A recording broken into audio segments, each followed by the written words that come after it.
আরজিকর কাণ্ডকে রহস্য রোমাঞ্চ করার জন্য আমি সোমা বলছি বলে একটি ভয়েস রেকর্ডিং খুব ভাইরাল হয়েছিল।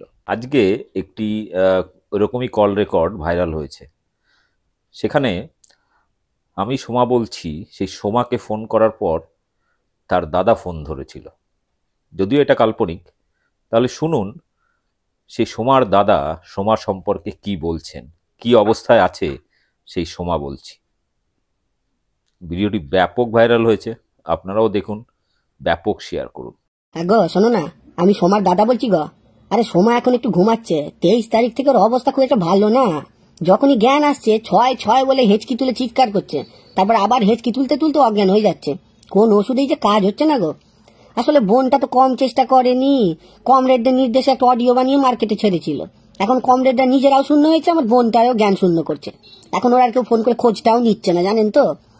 আমরা তো কম চেষ্টা করিনি, বলেন দেখি।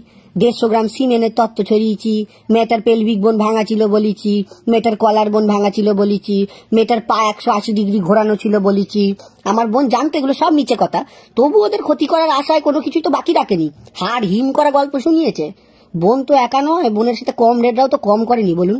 এই দোহের কার্নিভাল, দোহের চাটশিট, দোহের আলু, পটল, বেগুন, মূলো, লোকাল কমিটি থেকে জোনাল কমিটি রোজ নির্দেশ গেছিল সব মিছিলে ভিড় বাড়াতে হবে, দাবি এক, দফা এক, স্লোগান তুলতে হবে, মুখ্যমন্ত্রী পদত্যাগ চাইতে হবে। এখন তো আমার ওদেরকে বলতে ইচ্ছে হচ্ছে, দাবি এক, দফা এক, রেজাল্টের দিকে তাকিয়ে দেখ। নিজেরাও ডুবলি, আমার বোনটাকেও ডুবালি।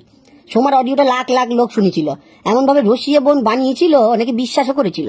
বোকাগুলো কেউ এটা ভাবেনি বোন যদি এত কিছুই জানে তাহলে সিবিআই এর কাছে গিয়ে সব বলে দিচ্ছে না কেন। এত ভাইরাল হওয়া আমার বোনটা এখন কোথাও নিজের নাম বলতে ভয় পায়, জানেন তো। ও নাম বললে লোকে জিজ্ঞেস করে, হ্যাঁ রে তুই কি সেই সময়।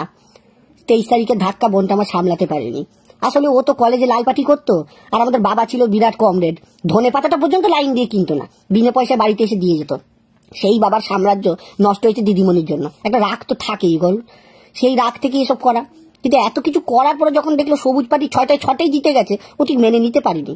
ওকে এভাবে হেঁচকি তুলতে তুলতে আমারও ভালো লাগছে না দেখতে, বুঝলেন তো। ওষুধের তো কাজ হচ্ছে না। বোনকে নিয়ে ভাবছি একটু চীন ঘুরিয়ে আনবো, কিংবা আমেরিকা। ওখানে চতুর্দিকে লাল লাল দেখে ওর যদি একটু মন ভালো লাগে। এখানে যে বুঝছি মোড়ের সিগন্যাল, বিরিয়ানির হাঁড়িয়া, রক্ত আমাশা ছাড়া লাল দেখতে পাওয়া খুব মুশকিল। আপনারা ভালো থাকবেন, বুঝলেন। কেউ যদি সোমার কথা জিজ্ঞেস করে বলবেন ওর দাদা এসেছিল, বলে গেছে সোমা এখন কোমায়। রাখলাম।